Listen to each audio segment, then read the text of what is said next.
El domingo pasado dimos inicio a una nueva serie que se llama Lágrimas por los Perdidos. Hoy estaremos exponiendo el segundo sermón de esta serie y el título de este sermón es Jesús y el infierno, palabras de amor en labios del Salvador. Yo sé que para nosotros muchas veces, o para el ser humano muchas veces, cuando se habla del infierno no se habla de amor. Creen que hay un divorcio total entre infierno y amor. Pero nos vamos a dar cuenta, hermanos, que justamente Cristo habla del infierno porque nos ama.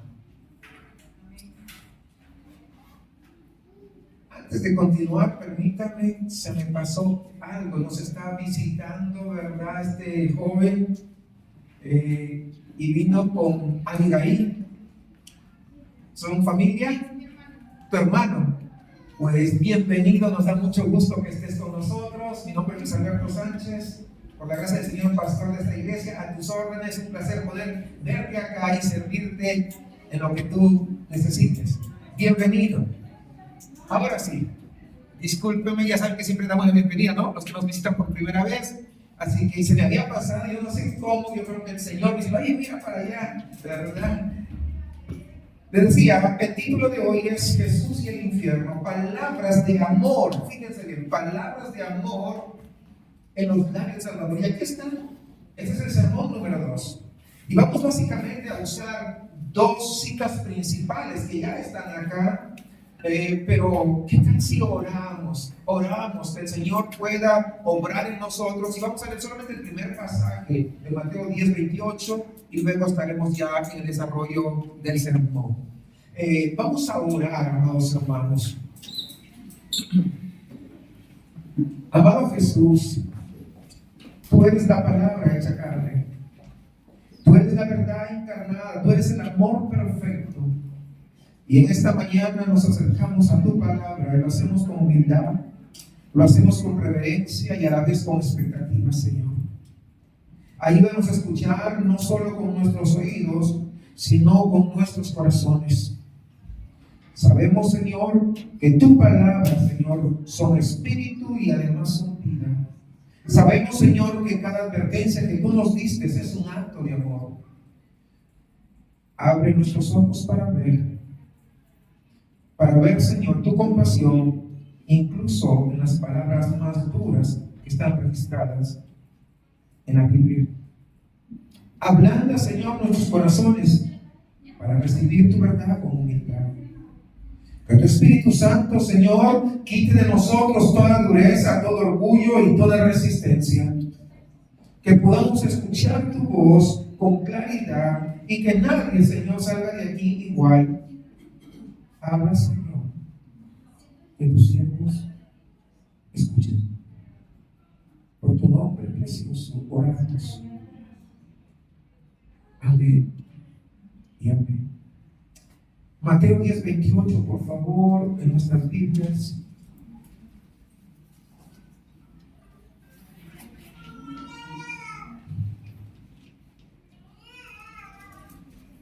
Un solo versículo, pero precioso y profundo, dice: y no temáis a los que matan el cuerpo, mas el alma no pueden matar. Temed más bien a aquel que puede destruir el alma y el cuerpo en el infierno. Profundas palabras, hermanos. Tomen sus lugares, por favor.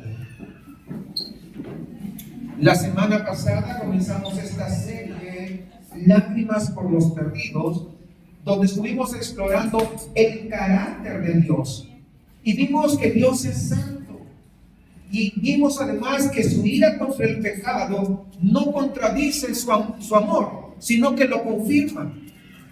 Vimos que un Dios que no se indigna ante el mal es un Dios que no es digno de adoración. Fíjese bien, nuevamente repito, un Dios que no se indigna contra el pecado no es digno de adoración. Pero esta mañana quiero hacerles una pregunta que tal vez les vaya a sorprender. ¿Sabían ustedes que Jesús habló más del infierno que del cielo?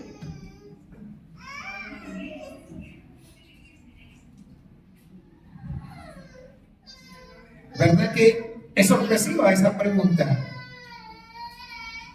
Déjenme repetirlo porque es importante. Jesús, hermanos, el Hijo de Dios, el amor encarnado, habló más del infierno que del cielo. Y esto definitivamente crea una tensión incómoda para muchos cristianos modernos. ¿Por qué? Porque tenemos la tendencia a crear una falsa dicotomía aquí en nuestra mentecita. Decimos cosas como: yo creo en el Jesús del amor del Nuevo Testamento. Yo no quiero saber nada con ese Dios airado del Antiguo Testamento. O podríamos decir: a mí más me gusta ese Jesús que decía a los niños: dejad a los niños venir a mí. Aquel Jesús que perdonaba a los pecadores. Pero no me gusta ese Jesús que hablaba del fuego eterno.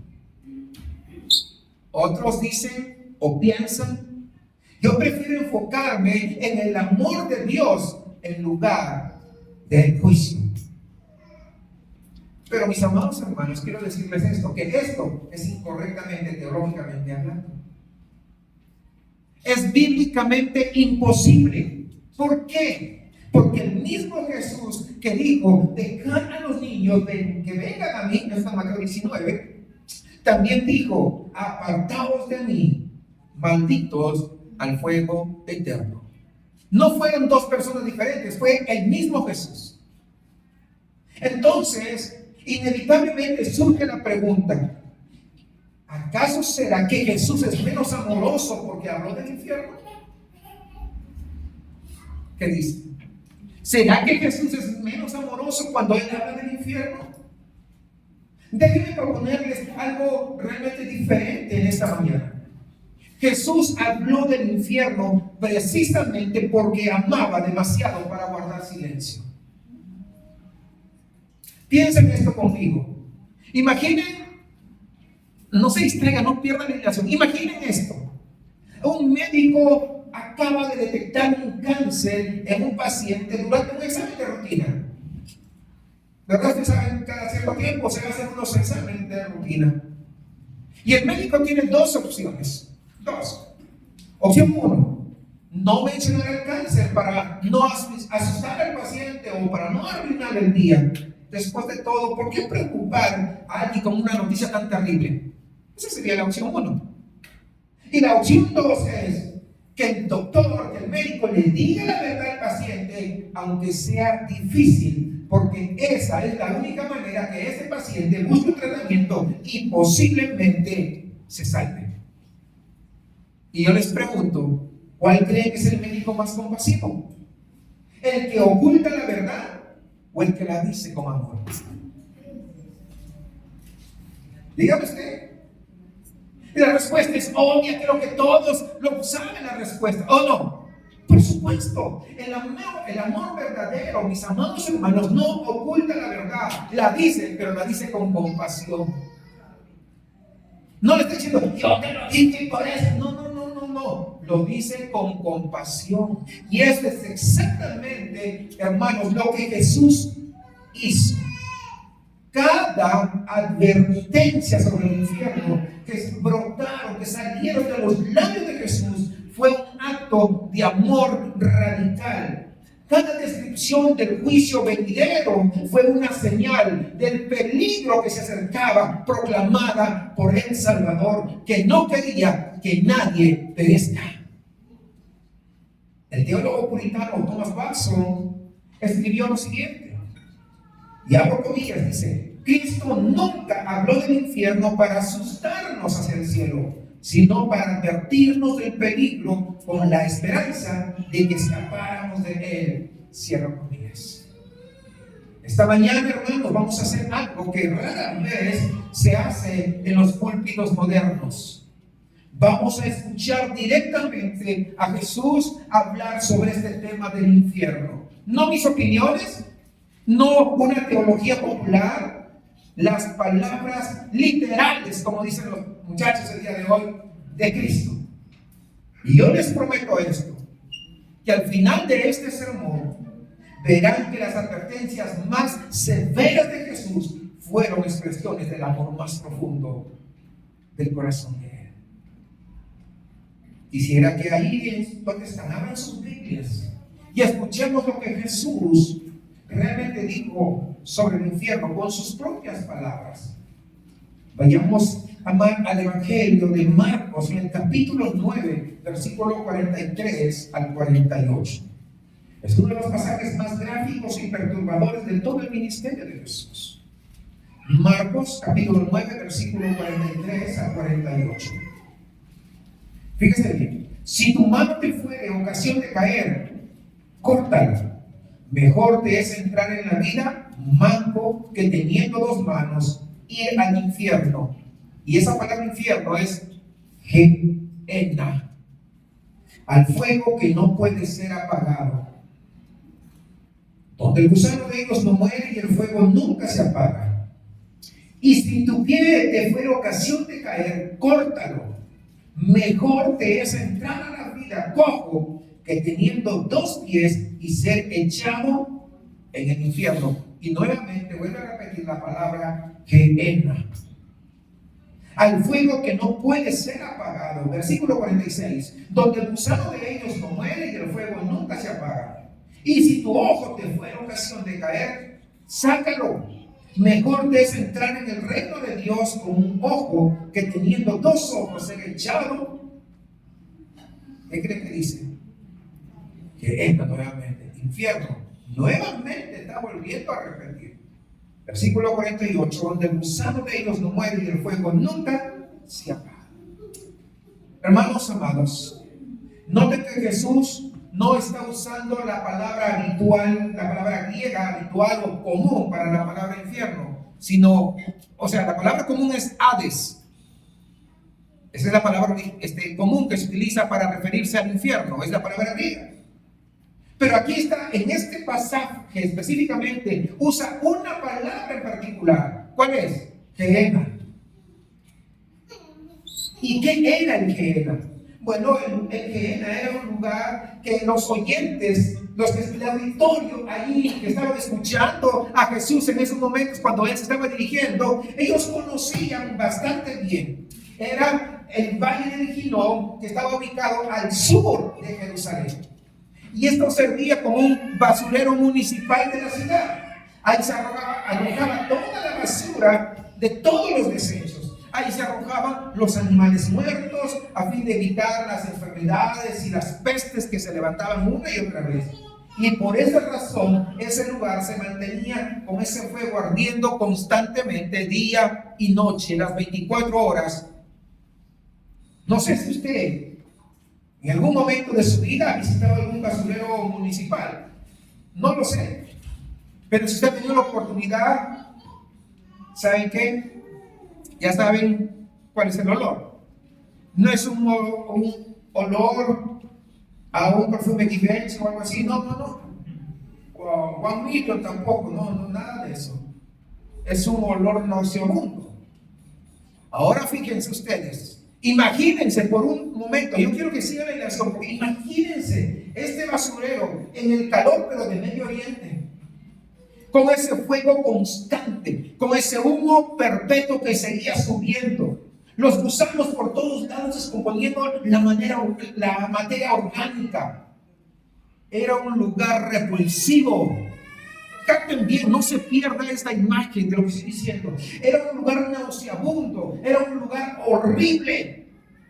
Y Jesús está usando esta imagen, ¿sabe cuánto? 12 veces en los evangelios. No una ni dos veces de pasada, no, 12 veces. Y algunos de ustedes que estudian la Biblia probablemente ahora están pensando, sí, pastor, yo sé, pero ¿sabe qué? Pero esa era solo una metáfora. Y es verdad, tienen toda la razón, porque esta es una metáfora. Por eso, justamente, no es buena noticia. ¿Por qué? Porque cada vez que Jesús usaba metáforas, la realidad de esa imagen siempre era mucho más grande, mucho más intensa. Piensen en esto. Jesús compara algo que sus oyentes en ese momento, ellos podían ver. Era el basurero municipal, todo el mundo llevaba su basura ahí, todos podían olerlo, todos podían experimentar físicamente un basurero ardiente.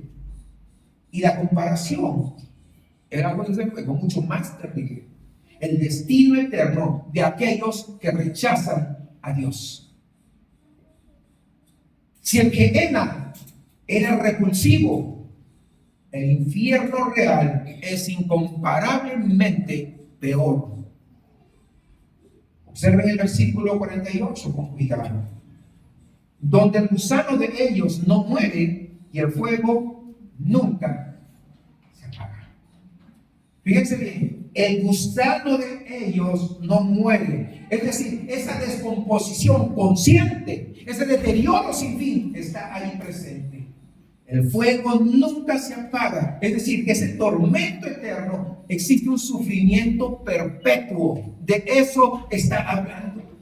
A veces, hermanos, la gente objeta: un Dios amoroso, yo no creo que crearía o que va a crear un lugar así. Pero noten algo crucial aquí. Jesús, quien es la definición misma del amor, es quien claramente estaba enseñando sobre el infierno. Si el amor mismo habla del infierno, entonces negar el infierno es negar el testimonio del amor perfecto de Cristo Jesús. Parte del gran discurso escatológico de Jesús sobre el juicio final está en Mateo 25:41. Dice: entonces dirá también a los de la izquierda: apartaos de mí, malditos, al fuego eterno, preparado ¿para quién? Para el diablo y sus ángeles. Aquí Jesús está introduciendo otra descripción: fuego eterno.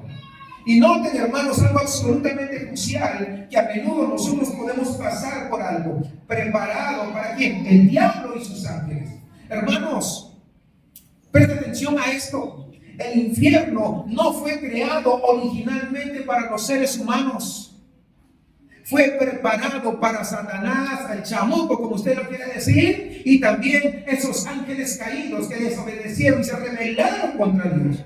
El infierno es el lugar apropiado para todos aquellos que se rebelaron conscientemente en contra del Dios Santísimo, en ese pleno conocimiento de su gloria. Entonces, alguien dirá: ¿por qué los seres humanos van ahí? Porque rechazaron a Cristo. Y al rechazar a Cristo, están eligiendo el mismo destino que el enemigo de Dios. Esta es la razón. Es decir, aquellos que rechazan a Cristo están deseando voluntariamente ponerse del lado del chamuco, del diablo. Ellos son team diablo, para que entiendan los jóvenes. ¿Ven? ¿Comprendiendo? O sea, si rechazan a Dios, y automáticamente hay dos equipos, no hay más, no hay intermedio. Escogen ponerse del lado de Satanás en lugar de ponerse del lado de Dios. ¿Team diablo? Team Dios. No hay más. Y Dios, escúchame bien, y Dios en su justicia perfecta, ¿sabe qué? Les concede lo que ellos eligieron. El pastor escocés John Ram Duncan dijo lo siguiente: el infierno es terrible, no solo por lo que es, sino por lo que representa. La decisión final de la criatura de preferir cualquier cosa, incluso el tormento eterno, antes que someterse al amor del Creador. Cierro comillas. Ahora observen, hermanos, Mateo 25:41, la palabra fuego eterno. En griego es aionos. Es la palabra griega aionos. Esta es exactamente la misma palabra que Jesús utiliza. ¿Saben dónde? En Juan 3:16, cuando habla de vida eterna. La palabra eterna es aionos ahí. Y aquí, lamentablemente, hay una verdad bastante incómoda. ¿Por qué? Porque no podemos aceptar el cielo eterno y rechazar el infierno eterno. Porque se utilizan las mismas palabras. El cielo es eterno y el infierno, por lo tanto, ¿qué? También es eterno.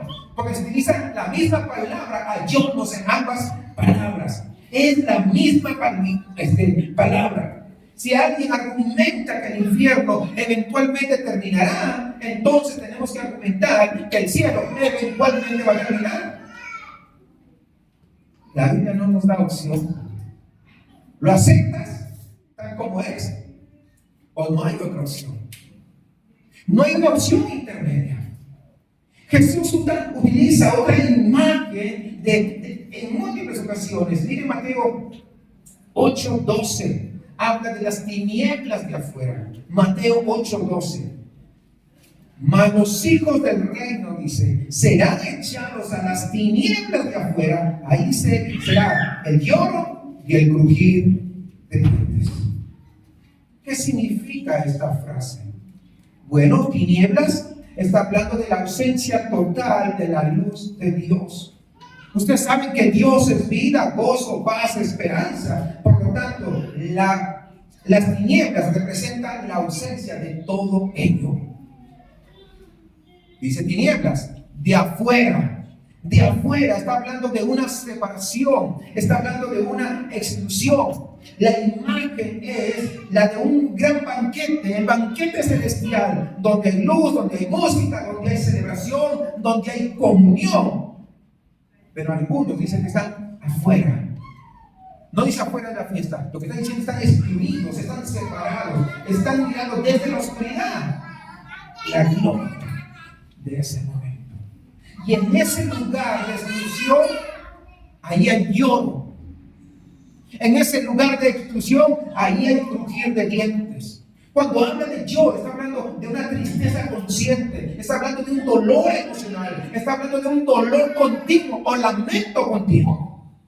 Pero además habla crujir de dientes. Eso está hablando de una angustia extrema que usted hasta el momento no ha conocido, pero lo va a conocer si usted es llevado a ese lugar. Está hablando de una desesperación extrema. No es el estrés que te da ahora, no, eso multiplícalo por 1,000,000 de veces. Está hablando de una ira, no solamente contra Dios, sino de una ira en contra de sí mismo por las decisiones tomadas, por nunca haber querido aceptar a Cristo como Salvador personal de su vida. ¡Qué tonto fui! Porque cuando tuve la oportunidad, la desperdicié. De eso está hablando, hermanos. Iglesia, permítanme darles algunas estadísticas que debería hacernos reflexionar. Jesús usó al menos 4 términos diferentes para describir el infierno. Lo mencionó más de 40 ocasiones en los evangelios. Hay aproximadamente más de 60 versículos que hacen referencia al infierno, donde Jesús está hablando directamente del juicio y del infierno. En comparación hay no solamente, pero hay 50 versículos donde habla directamente del amor. Si Jesús, hermanos amados, siendo el amor perfecto encarnado, habló más del infierno que del amor, entonces ninguno de nosotros acá reunidos podemos darnos el lujo de ignorar este tema. Si Jesús no tuvo vergüenza de hablar del infierno, ¿por qué nosotros deberíamos de tenerlo? Si el pastor, el príncipe de los pastores, el pastor de nuestras almas, advirtió constantemente sobre este juicio venidero, como nosotros, como tú y yo, podemos guardar silencio. Hermanos, si entendemos la seriedad de la que Cristo nos ha salvado, ¿cómo entonces nosotros no responder generosamente a Él en este llamado? ¿Cómo no ser generosos con nuestras vidas? ¿Cómo no ser generosos con la obra del reino? Hemos sido salvados de ese fuego eterno y vamos a retener nuestro tiempo. Es que yo no tengo mucho tiempo. Es que si quieren, yo tengo 5 minutos más, no tengo. No vamos a ser generosos con nuestro tiempo. No vamos a ser generosos con nuestros talentos. Yo sé, pero ¿saben qué? Pero ahorita no, yo tengo talento, yo sé esto, todos sus talentos, pero ahora no lo pueden poner al servicio del cuerpo de Cristo. ¿No sabes de dónde te sacó el Señor? ¿Entiendes el punto? Ay, es que hoy día me siento mal. Es en serio. Jesús se sintió muy bien ahí en la cruz, no te preocupes. Jesús se sintió muy bien cuando dijo: Dios mío, ¿por qué me has abandonado? Jesús se sintió muy bien para poder ir y morir en tu lugar y en mi lugar cuando le estaban escupiendo. No sé si entiendes el punto, hermano. Necesitamos madurar, necesitamos entender, comprender el amor tan grande que Dios ha derramado sobre nosotros para poder sacarnos y arrebatarnos del infierno y ponernos a la familia de Él, al reino de su Hijo amado. ¿Vamos a retener nuestros recursos? No sé si tenemos que poner en balanza. Hermanos, amados, que este conocimiento del juicio nos mueva a dar todo por la misión ¿de qué? De salvar también a otros. Pero algunos tal vez dirán: oye, pastor, ¿sabes qué? Esto suena muy severo. ¿Dónde está el amor de Jesús en todo esto? Y esa es una pregunta correcta. ¿Sabes dónde está? Escucha con atención lo que voy a decir en este segundo punto. Quiero invitarte a Lucas capítulo 19, versículos 41 al 44. Este es uno de los pasajes más conmovedores de todos los evangelios. Lucas 19, versículo 41 al 44. Fíjate bien, leamos despacio o lentamente para poder comprender. Cuando llegó cerca de la ciudad, al verla, lloró sobre ella. Mira, Jesús estaba llorando sobre esta ciudad. Versículo 22, diciendo: oh, si también tú conocieses, a lo menos en este tu día, lo que es para tu paz, mas ahora está encubierto de tus ojos. Porque vendrán días sobre ti cuando tus enemigos te rodearán con vallado y te sitiarán y por todas partes te estrecharán y te derribarán a tierra y a tus hijos dentro de ti y no dejarán en ti piedra sobre piedra por cuanto no conociste el tiempo de tu visitación. Imaginen ustedes por un momento la escena. En el Domingo de Ramos, como conocemos el día de hoy, Jesús estaba entrando triunfalmente a Jerusalén. Las alturas estaban en Jerusalén, toda la multitud lo aclama, los niños y adolescentes cantaban: Hosana, Hosana, bendito el que viene en el nombre del Señor. Este debería ser un momento de puro júbilo.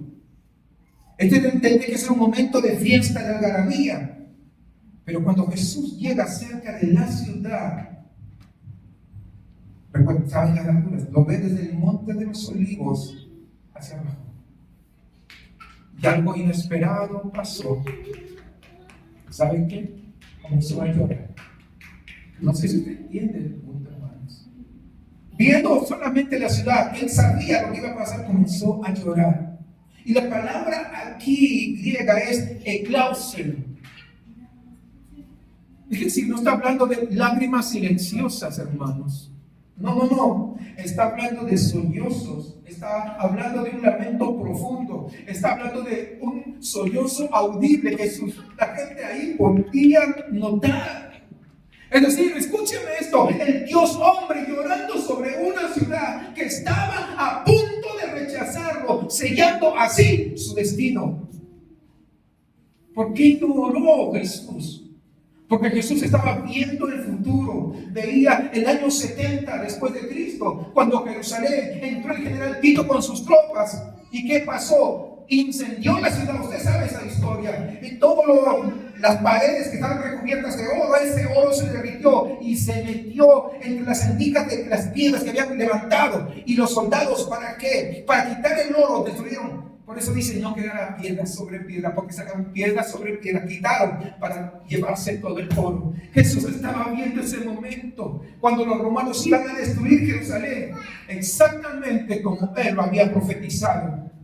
Él estaba mirando ese millón de judíos muriendo en ese lugar. Pero no es todo, hermanos. Estaba viendo mucho más allá. Estaba viendo la destrucción eterna de aquellos que rechazarían al Mesías. Y este es el contexto, mis amados hermanos, en el que nosotros debemos entender todas las advertencias del infierno que Jesús estaba haciendo. Jesús no lo dijo con una frialdad teológica, aunque pudo hacerlo porque Él es Dios. Y puede decir, ¿saben qué? ¿No quieren conmigo? Pues se amolaron. Si hubiera sido mexicano, ¿lo hubiera dicho? No. Definitivamente no hubiera dicho eso. Pero quiere que entiendan el punto, ¿verdad? O sea, ustedes jamás vemos a Jesús con una indiferencia. No. Me dijo, cuando habló del infierno, cuando habló del juicio, ¿sabe cómo lo dijo? Lo dijo con lágrimas. Lo dijo con dolor. Lo dijo como un padre cuando está disciplinando a su hijo. No lo dijo con gozo. Mira, ¿sabes qué? Como no quieres conmigo, pues ahora te vas a ir al infierno. Y ahí vas a ver quién gana. No. Lo dijo con un dolor en el corazón, porque sabe que es necesario.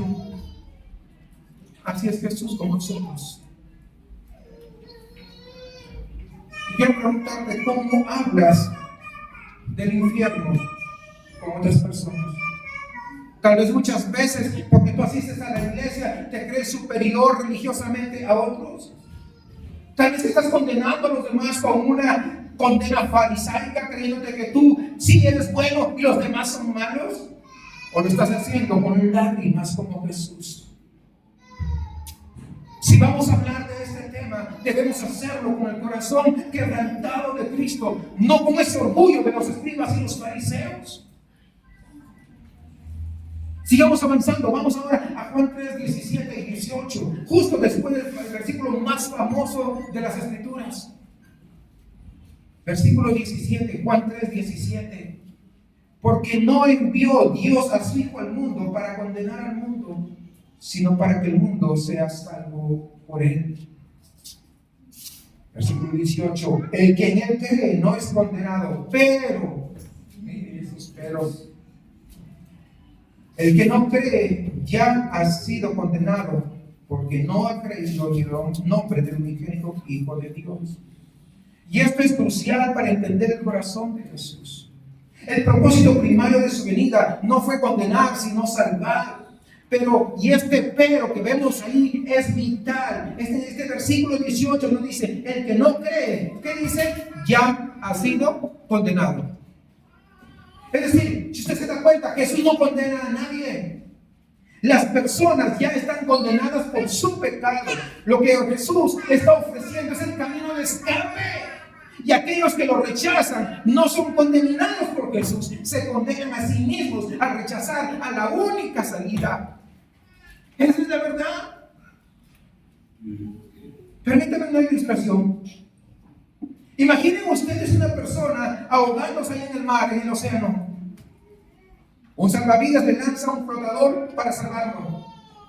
Pero esta persona, por su orgullo, por su confusión, dice, no, a mí no me mandes esas cosas.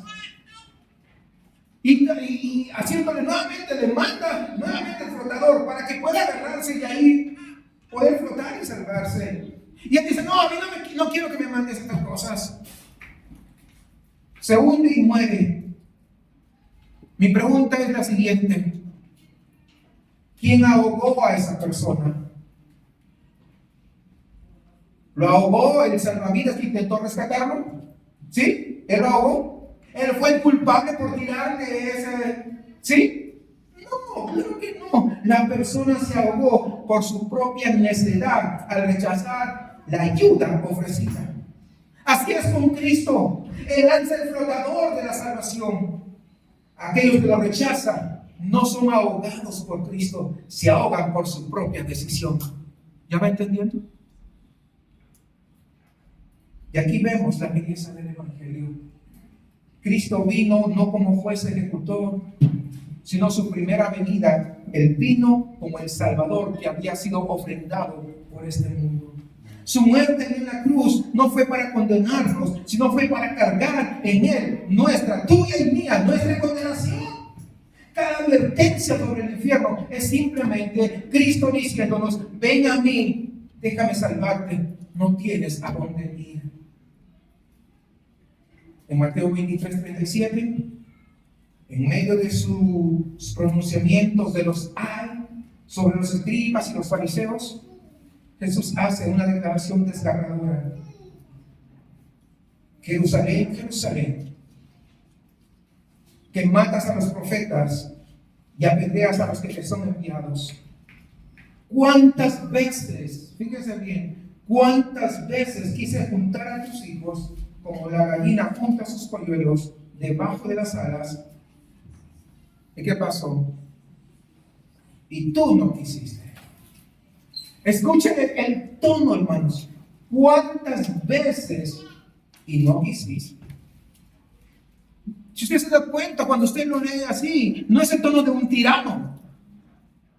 No lo ve aquí que como que está disfrutando del castigo. No, es el tono de un amante rechazado. Es el tono de un padre cuyo hijo, en lugar de venir, ven acá, te voy a proteger, se va corriendo de los brazos de su padre. Es el tono de un pastor cuyas ovejas insisten en alejarse del redil y se van a encontrarse con los lobos. El deseo de Jesús era salvar, no condenar. Sus advertencias no eran amenazas caprichosas, eran señales de peligro colocadas con amor. En la frontera de Perú con Chile hay una zona minada que pertenece a la parte de Chile que está lleno de minas terrestres después de la guerra, porque, entre comillas, estaban preocupando para que no invadieran su territorio. Y ahí dicen: zona de peligro, hay minas. Y mucha gente, con esta de la cuestión de la inmigración, mucha gente pasaba, pero veían el letrero y ¿qué creen? Aún así se aventuraban y morían. ¿Sí? ¿Acaso si tú ves una señal que dice peligro, no cruce por acá, hay minas terrestres? ¿Acaso tú te pones a pensar en tu mente, oye, qué señal tan cruel es esta, no? ¿Piensas eso? No, por supuesto, porque esa es una señal de misericordia que te puede salvar la vida. Asimismo, las advertencias de Jesús sobre el infierno son señales de peligro. Negarlas, hermanos, removerlas o no mencionarlas, eso no es amor. Esa es la crueldad más grande. Muchas veces te vas y te reúnes con tus familiares y no eres capaz de hablar de Cristo. Eres cruel, no los amas. Prefieres tomarte una taza de café y pasar unas cuantas horas, pero nunca les has hablado del Evangelio. Eres cruel, no, o sea, no hay modo de decir no. Jesús lo dijo, hermanos. C.S. Lewis escribió una famosa cita, tal vez usted lo ha leído en algún momento, dice: el infierno es la prueba más grande del amor de Dios. ¿Saben por qué? Dice: porque respeta nuestra libertad hasta el final. Sí, debe ser un genio para escribir definitivamente. O sea, tú quisiste vivir tu vida lejos de mí, yo sigo respetando tu postura. Vas a ir lejos de mí, ahí en el infierno, vas a estar muy lejos de mí. ¿Qué me está diciendo Jesús? Pero déjame leer otra cita, tal vez menos conocida. Samuel Rutherford. Es un teólogo escocés del siglo XVII. Miren lo que escribió: Cristo nunca envía un alma al infierno. Él solo honra la elección del pecador de preferir su propio camino sobre el camino de Dios. El infierno es hágase tu voluntad.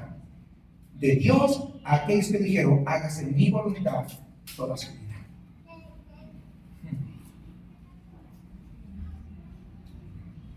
Entonces, Jesús advirtió con amor, pero también estableció un claro contraste. Quisiera que me acompañen a Mateo 10:28, por favor, donde Jesús establece las prioridades eternas.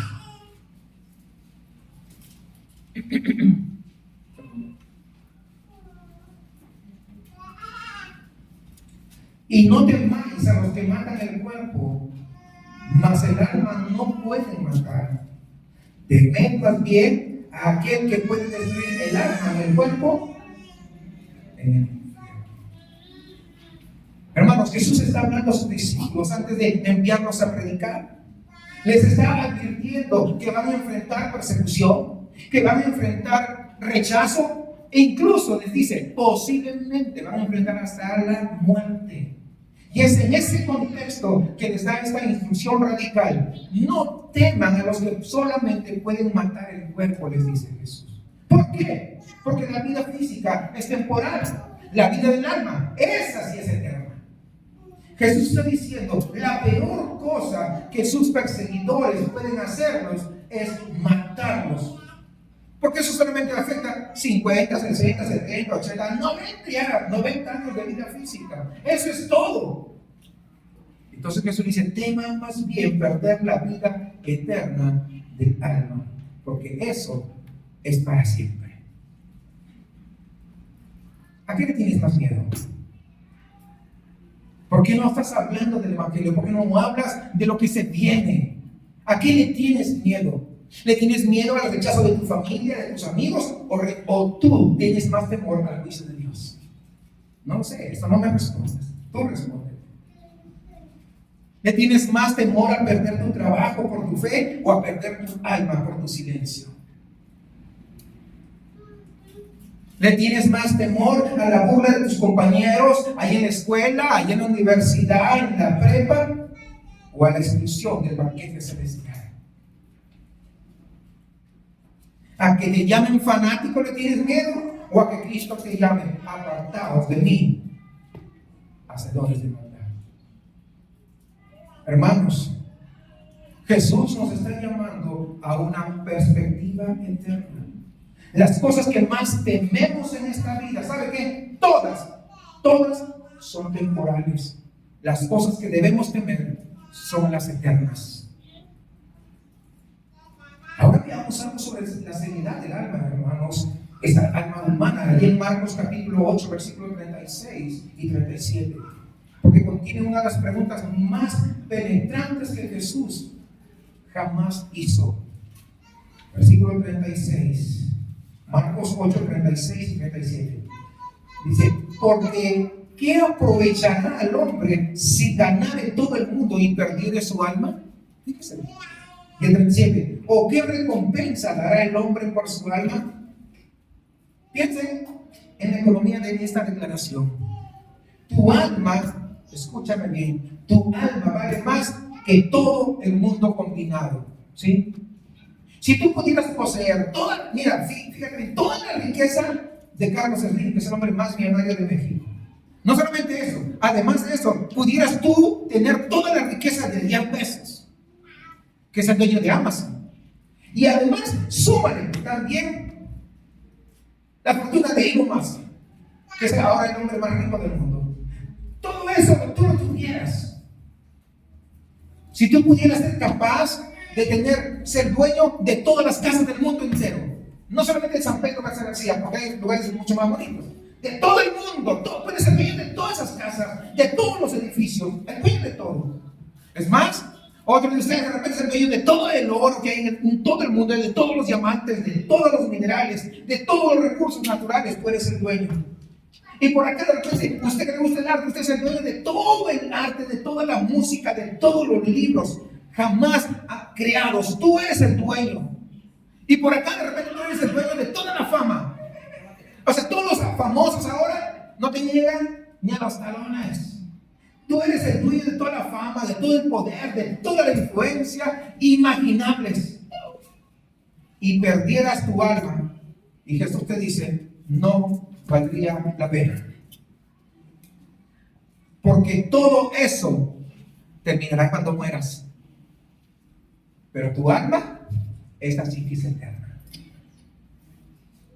A ver, si tú pudieras comprar todo lo que vende Amazon, todo, no digo una cosa, todo lo que vende Amazon, todo lo que vende Apple y todo lo que vende que Google ofrece, literalmente todo, pero al final del proceso perdieras tu alma eternamente, ¿Tú crees que sería una buena transacción? ¿Qué dicen?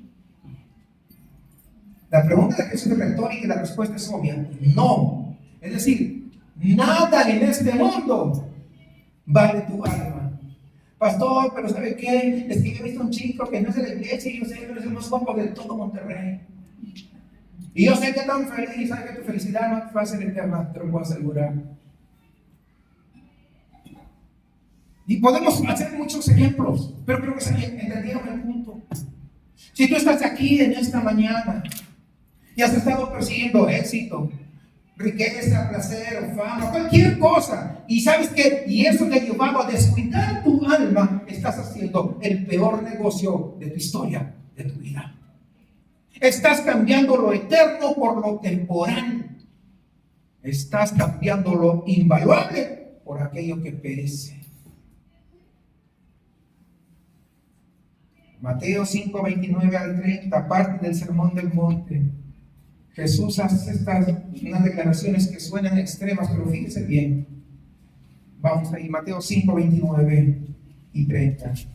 Por tanto, si tu ojo derecho te es ocasión de caer, sácalo y échalo de ti, pues mejor te es que se pierda uno de tus miembros y no que todo tu cuerpo sea echado al infierno. Versículo 30. Y si tu mano derecha te es ocasión de caer, córtala y échala de ti, pues mejor te es que se pierda uno de tus miembros y no que todo tu cuerpo sea echado al infierno. Obviamente, hermanos, Jesús está usando un lenguaje hiperbólico, no es literal. Y se llama hipérbole, una manera de expresarse, ¿no? A ver, cuando usted, la mamá dice, te he dicho 1000 veces que no hagas, ¿ha escuchado eso o no? No es que le dijo 1,000,000 de veces, no. Sino que es reiterativo, es una hipérbole. Entonces acá está hablando también algo similar. No está llamando Jesús que te cortes el brazo, no. Ni la pierna, no, porque si lo fuera así, pues la iglesia primitiva hubiera estado llena de cristianos ciegos y mancos. O sea, no es literal, ¿sí me explico? Porque hay algunos que malinterpretaron todo esto. Pero el punto es claro y es poderoso. Lo que está diciendo es nada en esta vida, ni siquiera las cosas que parecen tan esenciales como tus ojos o tus manos, valen más que evitar el infierno. Y entonces en esta mañana te pregunto, ¿qué ojo necesitas sacar? Y no estoy hablando de tus ojos físicos, de la realidad, ¿entiendes el punto? ¿Redes sociales tal vez? Que alimentan tu orgullo, tu autosuficiencia, tu lujuria, en fin, sigamos por ahí la lista. ¿Qué ojo necesitas sacar? ¿Netflix te está matando tu vida de oración? ¿Puede ser que no tienes tiempo? El Facebook, ocupas el tiempo en el Facebook, en Instagram, TikTok, o lo que sea, y ya no tienes tiempo para orar. O ciertos sitios que saben que están destruyendo la pureza de tu corazón, la pureza de tus ojos, se está contaminando. ¿Qué mano necesitas cortar? Relaciones que están alejando de Cristo. Amistades tóxicas que te empujan al pecado una y otra vez. O tal vez hábitos destructivos que saben que te están matando espiritualmente, pero aún así sigues en ello. Tal vez ese da la mano que necesitas cortar. Jesús está diciendo, y esto es algo de que lo publiqué yo, acabo de publicar en el Facebook. Ser radical como el pecado, porque el pecado no es neutral, te está llevando al infierno. El puritano William Burnham escribió lo siguiente: mejor entrar al cielo con las cicatrices de 1000 batallas contra el pecado que entrar al infierno con los placeres intactos de una vida de indulgencia. Pero gracias a Dios, Jesús no solo advirtió sobre el peligro, sino que Jesús proveyó la solución. Lucas capítulo 19, versículo 10, es la declaración de la misión de Cristo. Lucas 19, 10.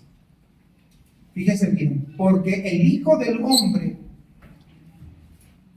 vino a qué? A buscar y a salvar lo que se había perdido. Hermanos, esto que estamos leyendo es absolutamente crucial para entender el corazón de Jesús. Es decir, cada advertencia sobre el infierno iba acompañada de una invitación a la salvación. Jesús nunca advirtió sin ofrecer una salida, nunca diagnosticó la enfermedad sin ofrecer la cura, nunca señaló el peligro sin señalar un refugio. Jamás. El mismo que advierte es el que salva. Piensen ustedes por un momento en la lógica del amor divino. Si Jesús, hermanos, no advirtiera sobre el infierno, usted ni yo sabríamos del peligro. No sabríamos y viviríamos como se nos pega la regalada gana. Porque no sabríamos. Si Jesús solamente advirtiera, pero no proveyera salvación, ¿sabe cómo viviríamos? Desesperados. Y el estrés que usted tiene no sería estrés, sería quinto estrés. No sé. Pero Él hace ambas cosas, advierte fielmente y salva completamente. Y aquí está la conexión más profunda entre las advertencias de Jesús sobre el infierno, pero también la cruz. Jesús, hermanos, habló tanto del infierno porque Él mismo iba a experimentar la esencia del infierno en nuestro lugar. No se pierda esto, por favor, preste atención. Mateo 27, mire. Versículos 45 y 46. Mateo 27, versículos 45 y 46. Y desde la hora sexta hubo tinieblas sobre la tierra hasta la hora novena. Cerca de la hora novena, Jesús clamó a gran voz diciendo: Elí, Elí, lama sabactani. Esto es: Dios mío, ¿por qué me has desamparado? ¿Qué pasó en estas 3 horas de tinieblas sobrenaturales? La Biblia no nos da todos los detalles, pero sí sabemos, hermanos, Cristo experimentó la separación del Padre que caracterizaba el infierno. Recuerden que el infierno es la separación total de Dios. Es lo que estaba pasando. Jesús, quien había existido en esa comunión perfecta con el Padre desde la eternidad pasada, en esas 3 horas experimentó el abandono total y completo por parte del Padre. Experimentó la ira de Dios derramándose sobre él. Experimentó las tinieblas de afuera que ya había descrito con anterioridad. Experimentó el fuego del juicio divino. ¿Por qué? ¿Saben por qué? Para que nosotros no tuviéramos que experimentarlo eternamente. Y aquí está el corazón del Evangelio. Cristo cargó el infierno que merecíamos para darnos el cielo que no merecemos. Las advertencias de Jesús sobre el infierno no son crueles, es la compasión, porque Él sabía el precio que Él iba a pagar para poder librarnos. Habló del infierno porque Él estaba dispuesto a experimentarlo en su propio cuerpo, en tu lugar y en mi lugar. Finalmente vayamos a Juan 14, 6.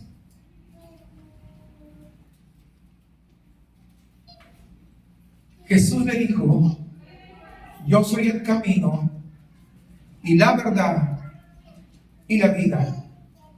Nadie viene al Padre sino por mí.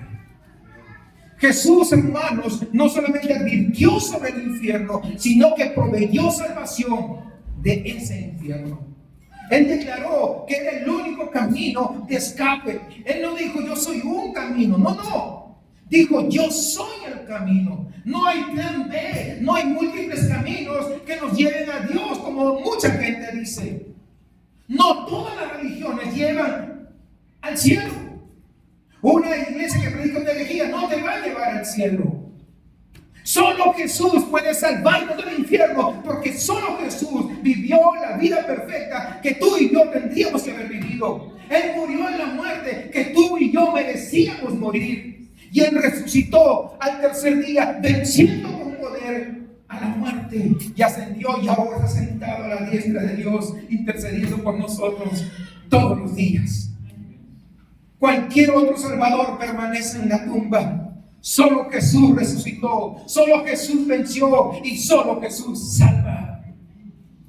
Hermanos, si Cristo es el único camino de salvación, ¿cómo podemos retener nuestros recursos para extender el mensaje a otros? Dígame, ¿cómo? Si solo Jesús salva, debemos entonces ser radicalmente generosos con nuestro tiempo, con nuestras vidas, con nuestro dinero, con nuestro servicio. No mezquinos. Y ser generosos con el único propósito que este mensaje siga creciendo y otros también conozcan de este generoso Salvador, para que este mensaje llegue a muchos otros lugares. Hermanos, la exclusividad de Cristo debe producir urgencia evangelística. Necesito hablar a otros de este Jesús. ¿O será que tú eres demasiado cruel para no hablar del único camino a la salvación? Y esa urgencia debe traducirse en una generosidad sacrificial. Vamos sobre el final. El resumen de este sermón. Permítame resumir lo que hemos visto esta mañana. Número 1, Jesús habló del infierno más que cualquier otro en la Biblia. Jesús usó el término Gehenna, fuego eterno y tinieblas de fuera. Lo mencionó en más de 40 ocasiones, en más de 60 versículos de las Escrituras. No podemos ignorar lo que él enfatizó. En segundo lugar, lo hizo con lágrimas y amor cuando habló del infierno, no con crueldad. Aún siendo Dios, no lo hizo creyéndose superior, aunque lo era. Lloró sobre Jerusalén. Su propósito fue salvar, no condenar. Y cada advertencia siempre fue un acto de misericordia. En tercer lugar, sus advertencias eran señales de peligro para poder salvarnos. Así como el médico honesto hace el diagnóstico y lo da a conocer. Así como las señales de peligro hay en un campo minado. El amor verdadero siempre va a decir la verdad.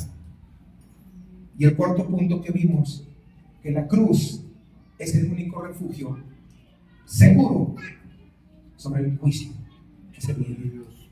Cristo experimentó la separación del infierno por nosotros, que hemos puesto nuestra fe en el Señor. Él es el único camino a la salvación. Y Él es el único cuyas advertencias y sus obras son inseparables, siempre van juntas de la mano. Permítame unas palabras para todos aquellos que ya son salvos. Quiero recordarte, hablar del infierno no es falta de amor. Callarte sobre el tema sí lo es. Eso sí es falta de amor. Si Jesús lo habló, nosotros también deberíamos hablarlo, pero con amor, con gracia, no con condenación.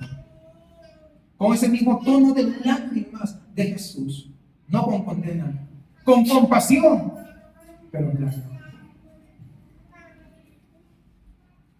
Yo quiero preguntarte, estoy hablando a todos los que somos cristianos, ¿cuándo fue la última vez que hablaste con alguien sobre la eternidad?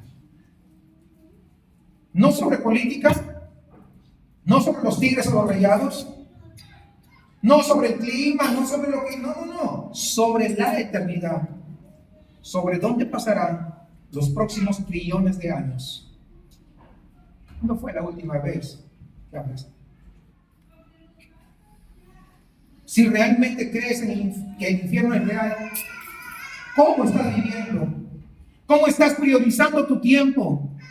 ¿Cómo inviertes tus energías, tus fuerzas? Los años pasan y un día no tienes fuerzas. Yo quisiera regresar para poder evangelizar. Muy tarde, too late. Es que yo quisiera. No, ahora. Es algo urgente. ¿No les parece que es urgente? Por supuesto. El teólogo holandés Abraham Kuyper dijo lo siguiente: Si el infierno es real, entonces cada momento que no estamos hablando del Evangelio o viviendo para Cristo es un momento desperdiciado a la luz de la eternidad.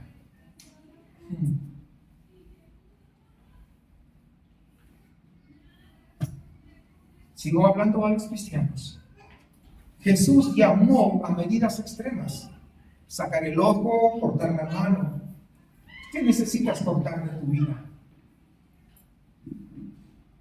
¿Qué aplicaciones necesitas desinstalar o borrar de tu teléfono? ¿Qué relaciones necesitas terminar? ¿Qué actividades te ocupan tanto tiempo que ni siquiera tienes tiempo para hablar del Señor? Tu trabajo se va a acabar. Todo es temporal. Medita en ello. Pero también tengo unas palabras para que de repente no es creyente. Para aquel que de repente hace algún tiempo se alejó de los caminos del Señor. Porque eso ocurre también. Yo quiero decirte, esto es para ti, presta atención. Jesús te ama tanto que te dice la verdad, aunque duela. Él no te está manipulando con miedo. Jesús te está advirtiendo con amor. Así como un doctor que te dice que tienes cáncer, no para arruinarte el día, sino para salvarte la vida. De la misma manera Jesús está hablando. Hoy puedes venir a Él y ser salvo. No necesitas ser bueno para acercarte al Señor. No necesitas limpiarte primero para acercarte a Él. Ven tal como estás y Cristo te sigue limpiando con su sangre que derramó en la cruz. Dice Romanos 10:9: si confesares con tu boca que Jesús es el Señor y creyeres en tu corazón que Dios te levantó de los muertos, serás salvo. Si tú no eres creyente o si tú te has alejado del Señor, esta podría ser la última vez que escuchas el Evangelio. No lo sé. Tú tampoco lo sabes. Hebreos 3:15 dice: si oyeres hoy su voz, no endurezcáis vuestros corazones. Permítame por favor terminar con una ilustración final. Imaginen ustedes un edificio en llamas. Las llamas están consumiendo piso tras piso. La gente es de madrugada, la gente está durmiendo ahí en sus apartamentos, inconscientes del peligro, no saben que es el peligro. Alguien está viendo y ve el fuego y comienza a correr por los pasillos: ¡fuego, fuego, fuego! ¡Salgan ahora, salgan ahora! Mi pregunta es esta: ¿esta persona que está gritando es una persona cruel porque los está despertando de madrugada? ¿Es insensible, hermanos, porque no está respetando su sueño? ¿Es poco amorosa por crear pánico? Y creo a todos dijeron: no, no y no. Por supuesto que no. Es la persona más compasiva del edificio. Su urgencia es amor. Sus gritos son misericordia. Y su advertencia es salvación. Hermanos, este mundo está en llamas. ¿Qué estás haciendo? ¿Estás mostrando urgencia o estás durmiendo en tus laureles cómodamente? Las personas a nuestro alrededor caminan hacia el juicio eterno. Y Jesús nos llama a gritar la advertencia: huye del infierno, ven a Cristo Jesús. No es crueldad, es compasión, no es falta de amor, es amor en la expresión más pura. Si tú nunca has confiado en Cristo, hoy hazlo, por favor. Si no estás viviendo una vida acorde a ser llamado hijo de Dios, no salgas de este lugar sin resolver tu eternidad. Cristo murió por ti, resucitó por ti y te está llamando para que tú le respondas. Tú que eres cristiano, ¿a quién vas a advertir esta semana con amor sobre lo que hoy escuchaste? Piensa ahora mismo en una persona específica. No 2, no 5, voy a ir a 5, a 10. No, una sola. Que tú le vayas a hablar Y comprométete contigo mismo a tener una conversación sobre la eternidad antes de que termine esta semana. Porque yo he tenido una experiencia y muchas personas venían, pastores, que a mí Dios me dio la oportunidad de hablar con fulano y ahora me siento terrible porque nunca le hablé. No uno, ni dos, ni tres, muchos. Comprométete contigo mismo. Si Cristo, siendo perfecto amor, habló del infierno con tanta claridad, ¿cómo nosotros podemos guardar silencio? ¿O será que somos los más crueles y despiadados? Póngase de pie. Oremos al Señor. Señor Jesús,